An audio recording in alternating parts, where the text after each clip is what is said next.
দর্শক বন্ধুরা, রাখি রান্নাঘরে আপনাদের স্বাগত জানাচ্ছি। আজকে নিয়ে চলে এসেছি পেঁয়াজ শাকের ঝাল। নতুন নতুন পেঁয়াজ শাক উঠছে, শীত পড়েছে হালকা হালকা। তো দেখুন এটি করতে আমার কি কি লাগছে। এই দেখুন, পেঁয়াজ শাক কুচি করে নিয়েছি, বেগুন সরু সরু করে লম্বা লম্বা করে কুচো করে নিয়েছি, আলু কুচো করে নিয়েছি, স্টিক স্টিক করে নিয়েছি আর কি। টমেটো একটা ছোট সাইজের আমি কুচো করে নিয়েছি, 1 চামচ আদা বাটা, 2টি কাঁচা লঙ্কা কুচি, 4 থেকে 5 কোয়া রসুন কুচি। তো দেখতে থাকুন আজকের রেসিপিটি। দেখুন বন্ধুরা, প্রথমেই আমি কড়াতে পরিমাণ মতো সর্ষের তেল দিয়ে নিচ্ছি। কেউ চাইলে সাদা তেলেও এটা করতে পারেন। তেলটা একটু গরম হতে দিতে হবে। তেল গরম হয়ে গেছে বন্ধু, এবারে আমি একটু গোটা জিরে ফোড়ন দেব, আর রসুন কুচি কাঁচা লঙ্কা কুচি দিয়ে দেব। এবারে আমি আলু কুচিটা দিয়ে দেব। পরে পরেই বেগুনটাও দিয়ে দেব, একটু ভাজা করবো এদিকে।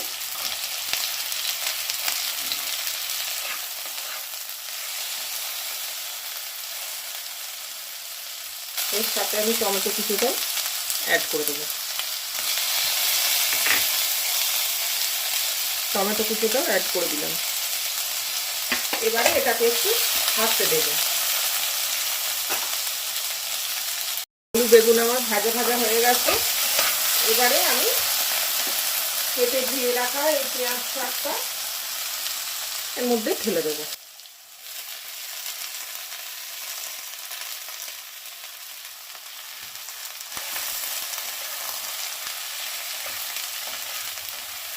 এবারে আমি এক এক করে মশলাগুলো দিয়ে দেব। 1 চামচ আদা বাটা, স্বাদ মতো নুন, 1 চামচ হলুদ, একটু লঙ্কার গুঁড়ো, পরিমাণ মতো চিনি। এবারে নাড়াচাড়া করে একটু ঢেকে হতে দেব। শাকটা আমার কিছুটা হয়ে এসছে, দেখুন শাক থেকে কতটা জল বেরিয়ে গেছে। এখানে এই পর্যায়ে আমি একটু ধনে পাতা কুচি মিশিয়ে দেবো। আপনারা চাইলে দিতেও পারেন, নাও দিতে পারেন, তবে ধনে পাতা দিলে ভালো লাগে।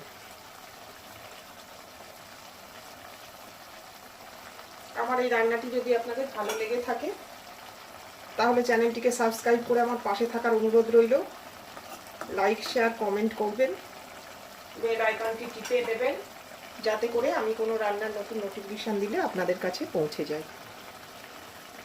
এটা হয়ে গেলে আমি এটা পরিবেশন করে দেব। ভিডিওটি দেখার জন্য ধন্যবাদ। ভালো থাকবেন, সুস্থ থাকবেন।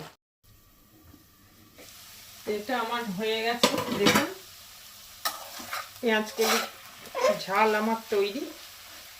এবারে আমি এটি পরিবেশন করে দেব। তো পেঁয়াজ কলির ঝাল আমি পরিবেশন করে দিয়েছি বন্ধুরা। এরমভাবে খেয়ে দেখবেন, খুব টেস্টি হয়।